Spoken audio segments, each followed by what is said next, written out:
Hello everybody and welcome to the School of Erling Haaland. It's a very simple school. There are two questions. You only need to answer two questions and get them both right, and you can consider yourself to have somewhat of a vague understanding of how football works. Get either of them wrong though, and you can consider yourself a buffoon who knows absolutely nothing about football and likely about anything, to be honest, and you may well receive a buffoon certificate that you can proudly hang on your wall with all your other buffoon accolades that you've no doubt achieved throughout your life. So, question one.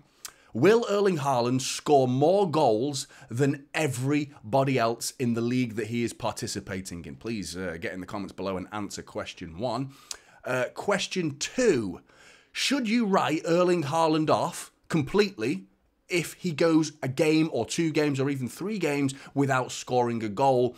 And if that's the case, should you call for his head, sell him, get rid of him? He's a waste of space. Call him a League Two player. All of these things. Answers for question two, please. And I think we all know how simple these. Let's not oversimplify Erling Haaland, but that's the ballpark we're dealing with here. Because, I mean, this guy has once again proved his doubters wrong. And I don't know how many times this guy has to go through his career and continue to prove the doubters wrong. There is no questioning the fact that he's been in a slump a little bit. There's been a downward trajectory of his form as of late, the last 4 or 5 games, but there was never a case of writing the guy off. It's a dangerous game to play when you're talking about a player of that quality like Erling Haaland. And yesterday he showed once again why you should never doubt him. Never doubt him. And most people never did doubt him. In fact, I think there's only one person on the planet who's now known as the man who has the worst footballing takes on planet Earth, who said that this guy was going to be a failure before he even joined. Everyone else expected him to score goals, and certainly not to write him off before he's even kicked a ball in the Premier League. And only one individual did that. I think you know who I'm talking about there. But going on from there, they continued to formulate more opinions of people like Jamie Carragher last season. Has he joined the right club? Roy Keane, he's more like a League Two player. These statements that are coming out still coming out, as well as our own fans that are calling. Some in the chat that were in my recent watch-alongs calling for his head. Sell him. Get rid of him. He's a waste of space. He scored 4 goals yesterday. He scored 4 goals. Premier League game of football. And that individual put the ball in the back of the net 4 times. I don't know what else this guy needs to do to earn the respect of every single individual walking the face of the earth. The majority of people understand it, but the fact that there's still that small minority is highly alarming. It's disturbing to know that there are that many people that consider themselves as well. These are not people like in the minnows, just people who casually watch football every now and again and they tune in when they feel like it. I'm talking about people who are working for Sky Sports, who are writing this guy off. Do you know what I mean? High-end pundits that are writing this guy off. It's scary. You know, I mean, the guy is an absolute goal machine. He's a very particular art. He's a very particular type of player. Yes, he's absolutely, you could call him one-dimensional, but that dimension is absolutely, absolutely refined to perfection. Do you know what I mean? This guy's an absolute machine at what he does, the best at what he does. There is no two ways about it, and now I think this was the game for me. The Forest substitute appearance in that second half was like, wow, yeah, I said, go and check what my thumbnail was. After that, Haaland is back. Now people are saying Haaland is back. You know, after the 4 games he was back then, you could tell that hunger was there when he came on in that second half against Forest, but he absolutely proved me right by saying Haaland is back with this performance against Wolves. And what a performance it was. The whole team played well, mind you. Let's not forget the whole team played very well. A couple of individuals could have done better. But when it comes to Erling Haaland, there is, I mean, how to silence your critics like that is just absolutely sensational. But let's have a look at the team and how they did statistically. The match stats, at least 58% for Manchester City, which is low, to be honest. And Pep wasn't too impressed. What he did compliment City on was the final third, the ability to score goals. You know, the decision making from certain players. One player in particular that was real letdown in decision making, but the rest I thought were absolutely spot on. You know, in the creative sense. But in terms of controlling the game, the things that Pep Guardiola typically likes, a little bit below what our usual standards are. And I think those boring City fan accusations or anti-City fan, not non-rival fans, let's get it straight. They're the ones that call City boring. I don't think any City fans calling us boring, whether we win, however style we win. A win is a win to a City fan. We don't care as long as we do win.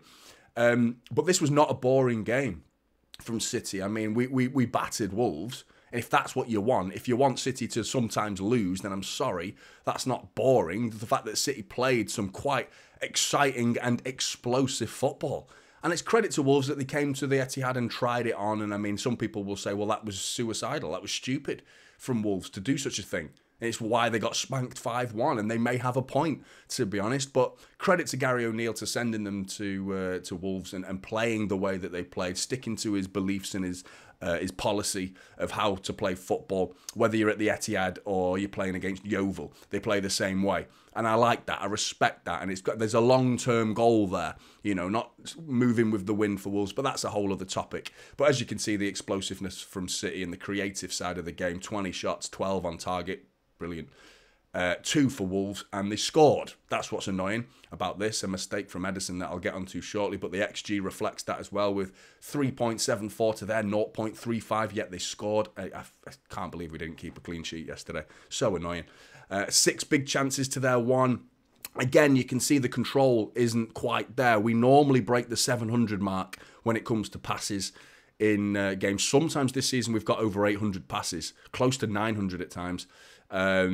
But usually around the 700 mark, but we're below that. We're below our usual percentage in possession as well. So we didn't control the game, and that's what Pep demands. So you could see why his post-match interview was a little bit like, yeah, great, buzzing that we won, but there was elements of what my instructions were that weren't being implemented into the tactics, into the football that I wanted to see.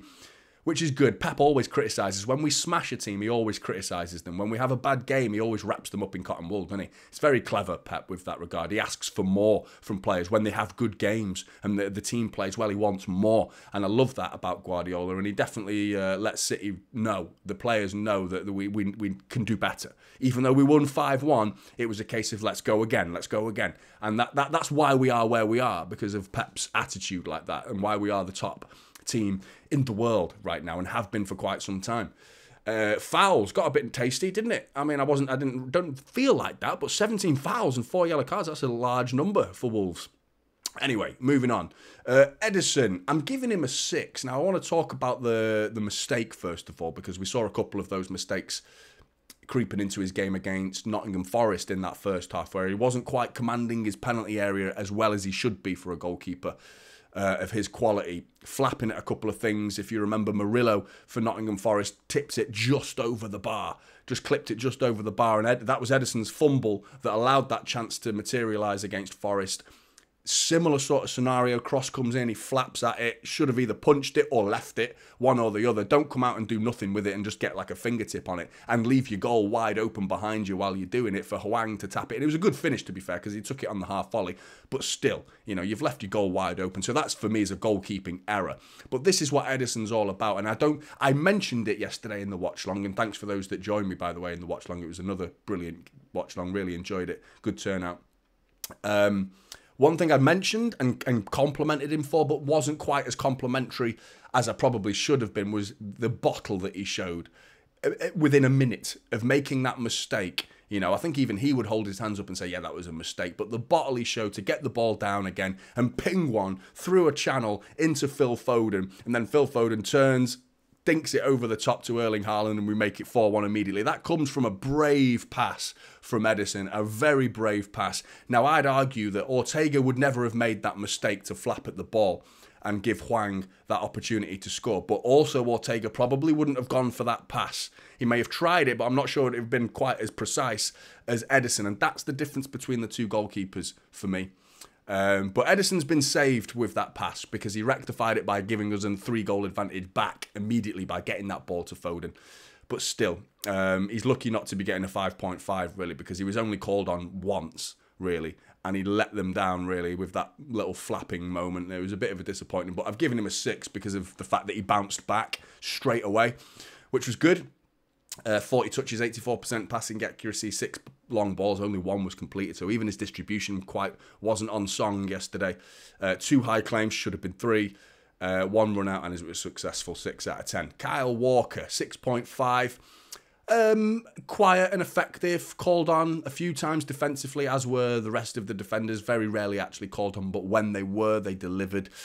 Kyle Walker, I wanted to include that dribbled past 0 times because there was 4 or 5 City players in this team that have not included the stats, but I think Kovacic, Foden, Akanji, Ake, I think even Gvardiol, who had a great game. All of those players were dribbled past, and a lot of people wanted me to nail Kyle Walker in the Forest game for being dribbled past. Well, he was dribbled past 0 times in this game to defend the guy. Still, he didn't have a superb performance. There was nothing glamorous about anything Kyle Walker did, but he was just doing the basics and he wasn't beaten. His defensive work was good. 2 tackles, 3 ground duels. He completed all 3. He wasn't dribbled past at all. A 1 block shot. But yeah, he was quiet. There was very little to do, and Kyle Walker was asked to come forward a few times. He played 1 nice ball through to Kevin De Bruyne at one point that I thought was good. Other than that, quiet. So again, another 6.5 for Kyle Walker. Gvardiol.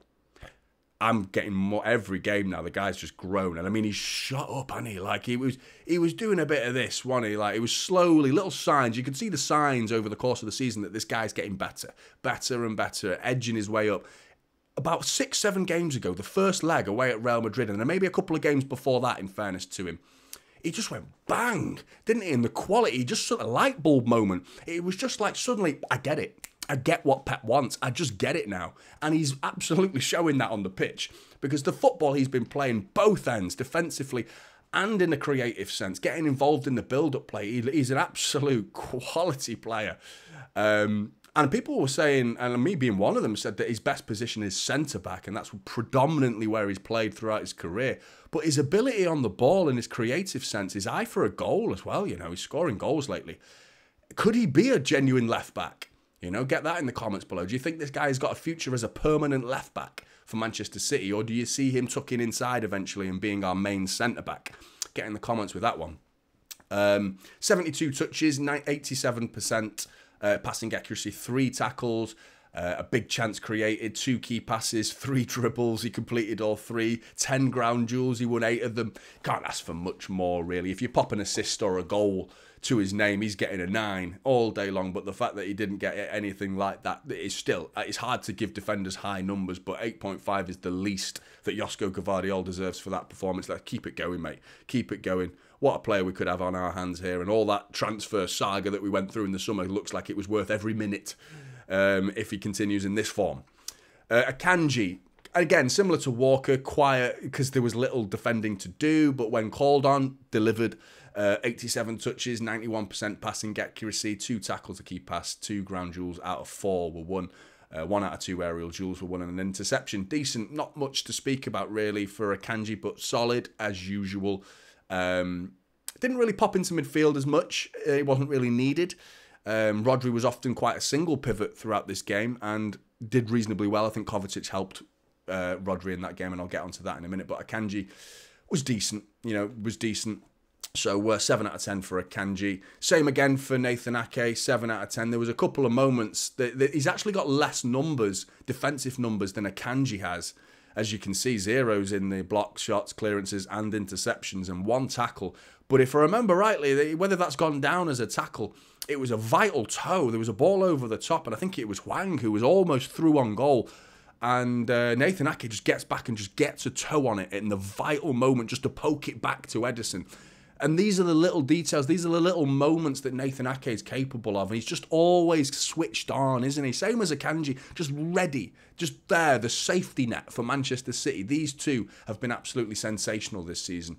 And I am starting to understand the dropping of Ruben Diaz. For me, these two are ahead of him now in form and in quality, as of late at least. So 7 out of 10 for Ake, not bad at all. John Stones came onto the pitch. I mean, 0s in all the column, little to speak about here. We're talking about a very small amount of football for John Stones.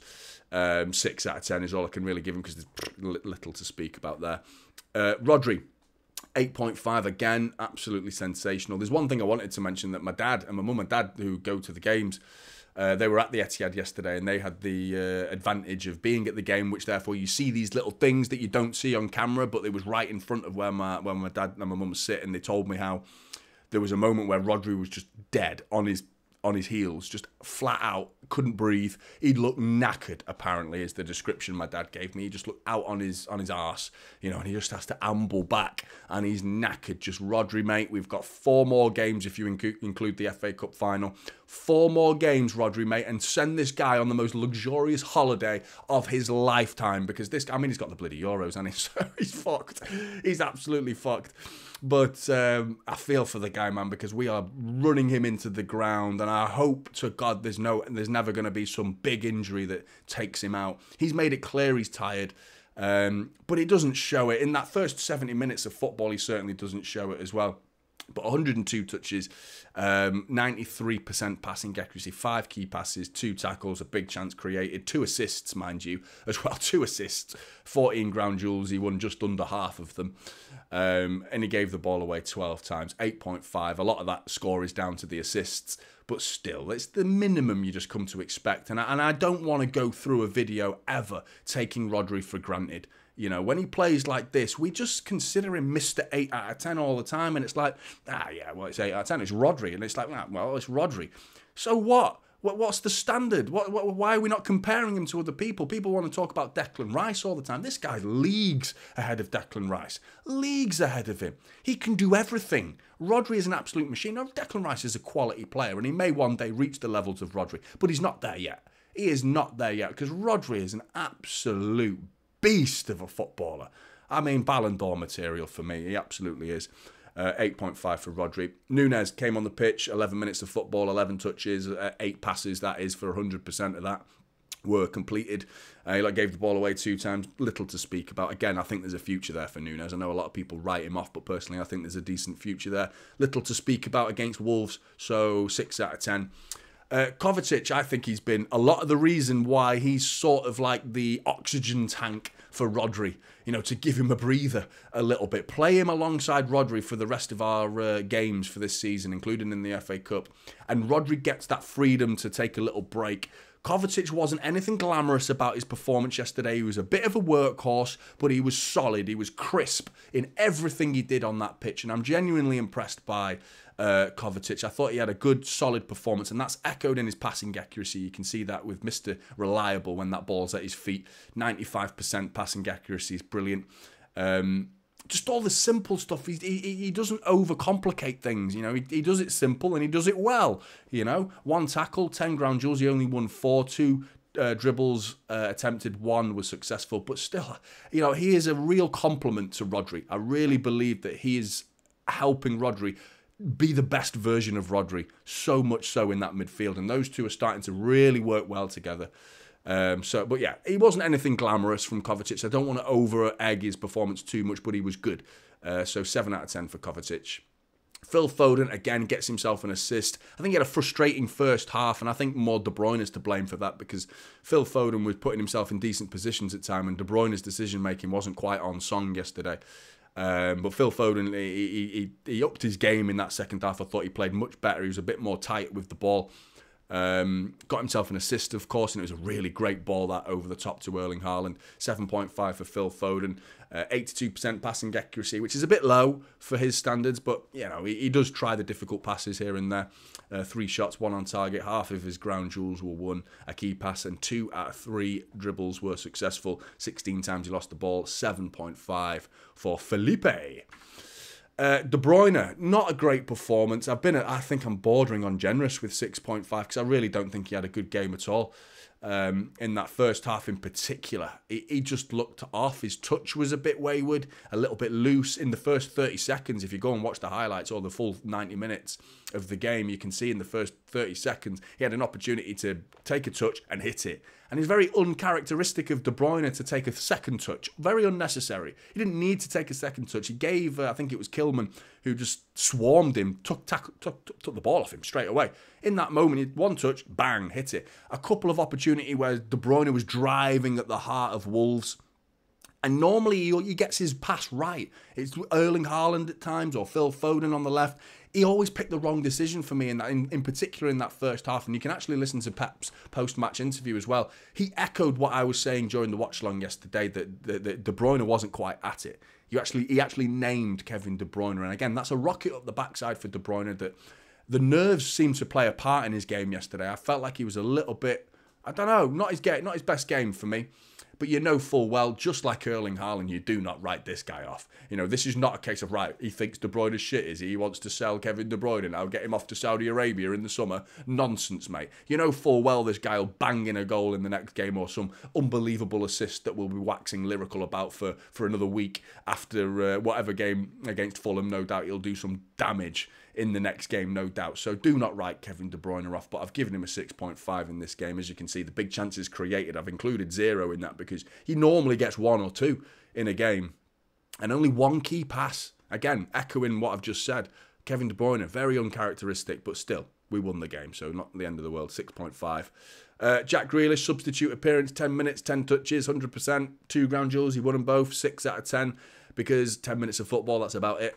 Doku, on the other hand, gets a 6.5 because, I mean, that's as good as you get. That's as good as a 10 minutes of football and as an impact substitute you can possibly ask for. But again, if this guy played 20, 30 minutes, he'd be getting a much higher score. But 10 minutes of football is capped him, really. It's a 6.5 for me. But unbelievable 10 minutes if you look at the numbers. 16 touches, 100% passing accuracy, 3 dribbles, all of which were successful. He created a big chance. He had 3 ground duels. He won all of them. And he gave the ball away 2 times. This is the Jeremy Doku I want to see week in, week out, though. And I still believe there's an absolute worldie of a player in there if he's just coached the right way, educated the right way, learned when to go high tempo and when to slow down and relax the muscles. He needs to learn that side of the game. And if he gets that right, what a player we've got on our hands here. But again, 10 minutes of football, so 6.5 is all I can really give him.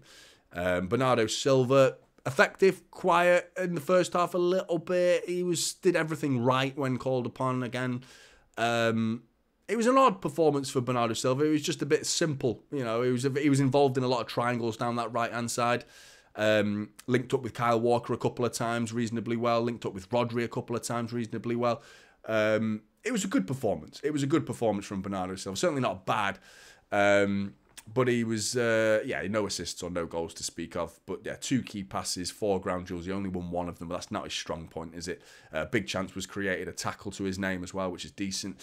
8 times gave the ball away, 7 out of 10 for Bernardo.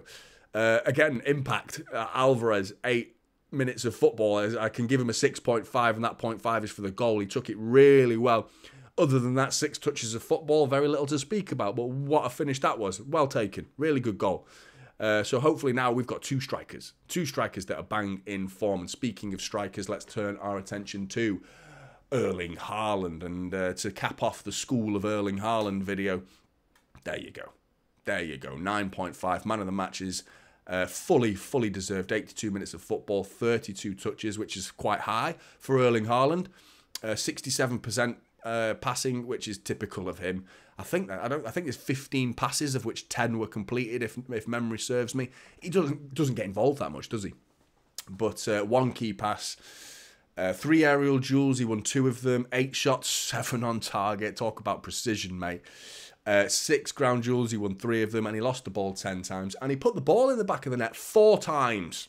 4 goals for Erling Haaland. 2 were penalties, but again, dispatched with effortless, just quality. Just brilliant penalties. The power on the second one. Jose Sa went the right way, buried it. That 4th goal was absolutely sensational. The header as well, the height that he got, he just went, oh, fucking boom. Absolutely, just towering above, I think it was Semedo at the back post.